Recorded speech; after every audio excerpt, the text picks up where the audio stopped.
ঘৰত বানপানী সোমোৱা জনেহে বুজি পায় বানপানীৰ যন্ত্ৰণা। ঘৰসমূহ চাওকচোন। সিদিনালৈকে হাঁহি ফূৰ্তিৰে থকা ঘৰখনৰ আজি কি পৰিৱেশ। প্ৰকৃতিৰ ধ্বংসলীলা চাওক কেনেকুৱা। এতিয়া বানপানীত গৰু ছাগলী জীৱ জন্তু মানুহে এতিয়া একেলগে বাস কৰিবলগীয়া হৈছে। এনেকুৱা এটা পৰিৱেশে বিৰাজ কৰিছে কলিয়াবৰত। আৰু সৌৱা ঘৰবিলাক দেখিছেনে? আৰু সেই ঘৰবিলাকৰ মাত্ৰ মুধচৰ টিংভাগহে ওলাই আছে, বাকী গোটেই ঘৰ শেষ। কোনো মানুহে কিবা নিজৰ বস্তু বচাব পাৰিলে কি নোৱাৰিলে। এয়া হৈছে মাথাউৰিৰ কাষত থকা লোকৰ ঘৰৰ দৃশ্য। কিমান যে অসহনীয়, কিমান এটা দুখ লগা পৰিৱেশ। আৰু সেই মানুহখিনিয়ে মাথাউৰিৰ ওপৰত আহি কোনোমতেহে নিজৰ জীৱনটো ৰক্ষা কৰিছে। আৰু পৰিস্থিতিৰ দাস আমি মানুহবিলাক।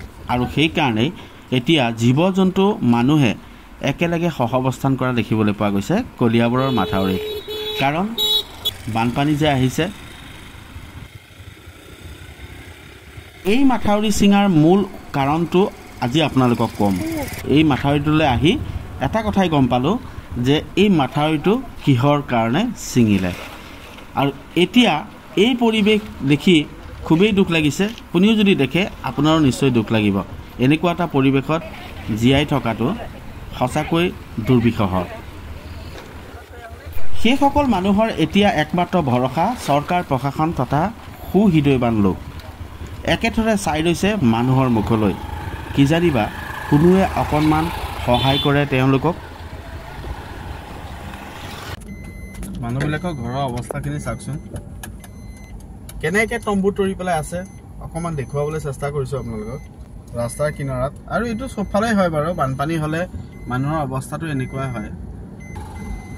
এইটো যে ঘৰ বাৰী নোহোৱা হ'লে মানুহে অকল মানুহ বুলিয়ে নহয়, চাওকচোন জীৱ জন্তু হাঁহবোৰো আনিব লগা হৈছে। হাঁহ পোৱালি দেখিছে, এয়া গৰু এনেকৈ ওপৰত। ইয়াৰ লগতে মানুহে একেলগে এতিয়া সহাৱস্থান কৰিবলগীয়া হৈছে। এইটো কেনেকুৱা পৰিৱেশ এটা, কিমান যে বেয়া লাগে এনেকুৱা এটা পৰিৱেশ। কেইটা পৰিয়াল আছে আপোনালোকৰ? 5টা। ইয়াতে কিমান দিন হ'ল? 6 দিন হ'ল। কেনেকুৱা পৰিৱেশত আছে দেখিছে?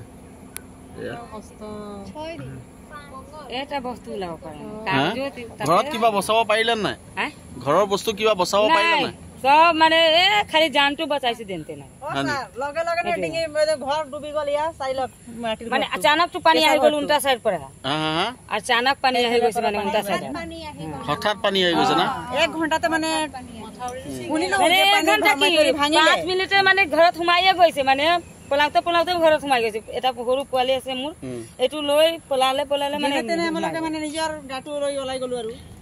মানে মানুহে নিজৰ জীৱনটো বচাব নে বস্তু বচাব তেনেকুৱা হৈ গৈছে। মানে ইমান 5 মিনিটত এনেকৈ পানী আহিছে না, খুব স্পীড। আৰু এই মাথাউৰিটোৰ লগতে এওঁলোকৰ ঘৰ, মানে মাথাউৰিৰ লগতে ঘৰ হয়নে আপোনালোকৰ? অলপ দূৰতো আছে, লগতো আছে। এইয়া ঘৰবিলাক দেখিছে? আজি কালি পৰা আকৌ পানী বাঢ়ি আছে। কালি পৰা আকৌ বাঢ়িছে না? কমিও আছিলে কিন্তু আকৌ কালি পেটে ওলাম বুলি ভাবিছিলো, আকৌ পানীটো বাঢ়ি আছে। যিমান বস্তু আছিলে মানে এটা দুটা কাগজ খালি যেন তেন লৈ পেলাই আহিছো। আৰু কাগজ তাতে তিতি গ'ল। বচাব পাৰিলে নে কিবা? নাই মানুহে বাচিলো। মানুহ যেন তেন বাচিলো, এইটোৱে ধন্যবাদ। চাওক কিমান মানুহ আহিছে চাবৰ কাৰণে। ইয়াত হাতীমৰা মাথাউৰি যেতিয়া ভাঙিছে তেতিয়াৰ পৰাই, ভঙাৰ পিছৰ পৰাই মানুহ এনেদৰে আবেলি ৰাতিপুৱা বহুত মানুহ আহে।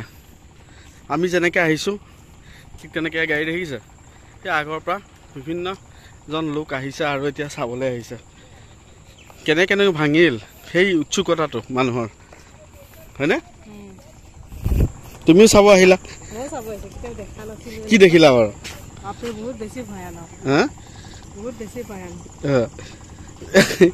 তুমি দেখিছিলা এনেকে?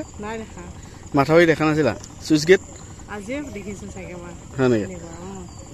আৰু এইটোৱে হৈছে হাতীমূৰাৰ চিঙা মাথাউৰিটো। আৰু এইটো যে দেখিছে এইটো হৈছে স্লুইচ গেটটো, নতুনকৈ বনোৱা স্লুইচ গেটটো।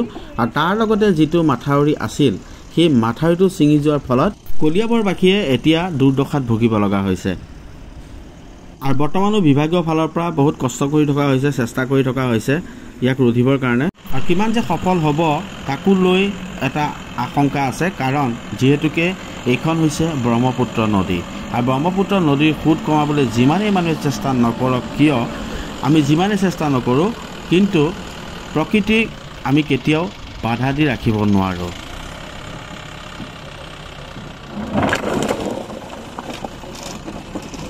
আহিছোঁ মূল কথাটোলৈ, কিয় ছিঙিলে হাতীমূৰা মাথাউৰি, আৰু এই হাতীমূৰা মাথাউৰি ছিঙাৰ ফলত কলিয়াবৰৰ কিমান যে মানুহৰ দুৰ্দশা হ'ল সেয়া আপোনালোকক দেখুৱাইছোঁ।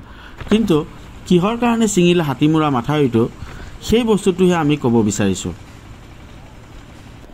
আচলতে এই মোৰ পিছফালে যে মাথাউৰিটো দেখিছে, এই মাথাউৰিটোৰ সিটো ছাইডে মানে এটা বান্ধ আছিল এইটো ছাইডে, আৰু এই বান্ধটো কাটি দিয়াৰ পাছতেই বিভাগীয় লোকে ভাবিছিল যে কলংখন এই মুখেৰে বোৱাই নিব, মানে ব্ৰহ্মপুত্ৰৰ পানী এইফালেদি বৈ যাব। কিন্তু যিটো ভাবিছিল সেই বান্ধটো যদি ভাঙি নিদিলেহেঁতেন হয়তো চাগে এইবাৰ এই বানপানীটো নহ'ল হয়। আৰু এই মাথাউৰিটো ছিঙি যোৱাৰ পাছতেই এতিয়া কলিয়াবৰৰ বিভিন্ন প্ৰায় 35ৰ পৰা 40খনৰ ওপৰত গাঁও এতিয়া বানপানীৰ কবলত বুলি ক'ব লাগিব। আৰু এতিয়া জলসম্পদ বিভাগেও চেষ্টা কৰি আছে, কিন্তু এয়া যে সফল হ'ব, আৰু যিহেতুকে ভদীয়া বানো আহি আছে, গতিকে এয়া যে সফল হ'ব এইটো কিন্তু একেষাৰে ক'ব নোৱাৰি। আৰু এয়াই হৈছে পৰিৱেশ কলিয়াবৰৰ হাতীমূৰাৰ। আপোনালোকক দেখুৱাবলৈ চেষ্টা কৰিলোঁ। ধন্যবাদ।